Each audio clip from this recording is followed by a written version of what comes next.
Have you ever wanted to try hand sewing something, but you didn't know where to start?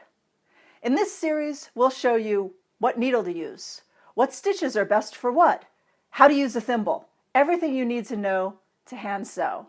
This is Handsewing 101.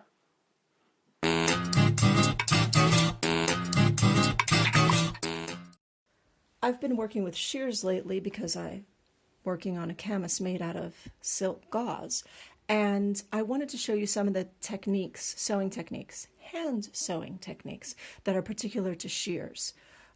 Basically, you use the same techniques as you do with any hand sewing, but because shears are so delicate and unstable and hard to get a hand on, there are a couple little tricks that I want to show you. And this one is the hem stitch. Now, you can just, of course, make a small roll hem by turning over the fabric. But you see, you kind of lose touch with it, because if this were linen, I would make a crease with my fingers and it would stay like that. But because it's silk, it's really difficult. And then I put one end between my thumb and index finger, and the other end I pinch between my middle finger and my ring finger. And then I hold it. The first stitch I take just under the curve so I can seed my knot, and I push my knot up there with a needle. And then I take the smallest little prick of the bottom fabric and the smallest little prick of the top fabric and make a blind stitch. Then I move just a little bit down and I do it again. Smallest little prick of the bottom, smallest little prick of the top. And those stitches should be parallel to each other. You could if you make them not parallel to each other, let me show you the difference. If I did them one stitch down here and one stitch up here, let me show you the difference.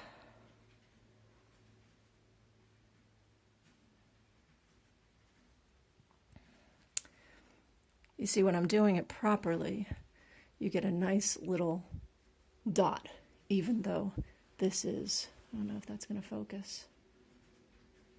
I just have a little blue dot on the right side of the fabric.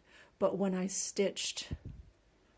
went long, I have a big stitch showing on the right side of the fabric. And now, granted, you're going to be stitching your silk with the same color silk, so it won't show as badly as this, but you really want the smallest bit to show.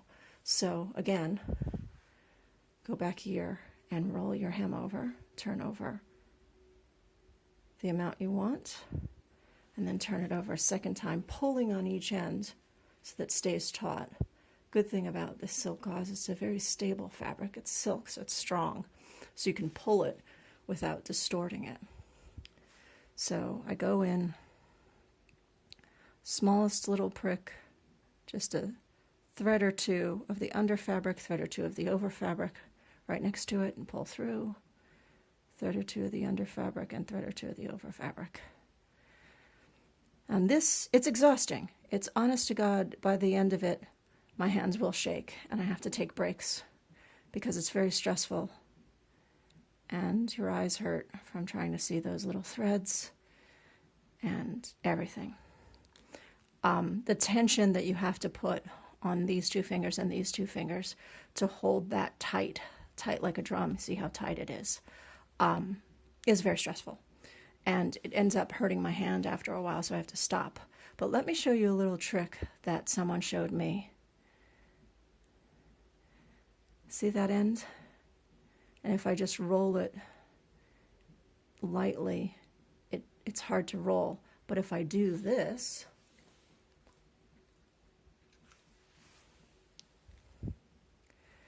you can roll it very easily and it sticks to itself.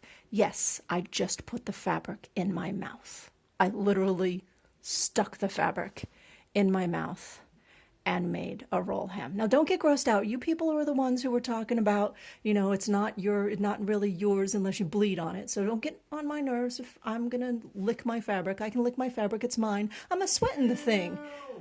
No? Disgusting. It's not disgusting, it's yours, but I do caution you. I'm a person who often wears dark colored lipstick, and I forgot I was wearing lipstick once when I did this.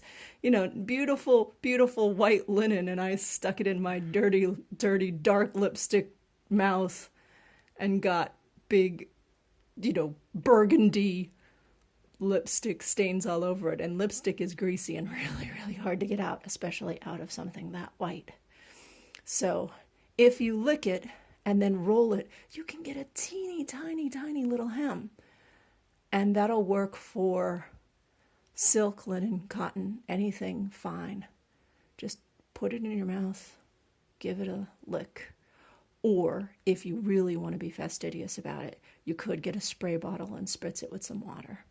But I don't see why. Get over yourself and lick the damn thing. So there you go. And when I get to the end, I just go through this stitch again. Oops. Go through this stitch. Go through the loop. Make a little half hitch. Do it twice.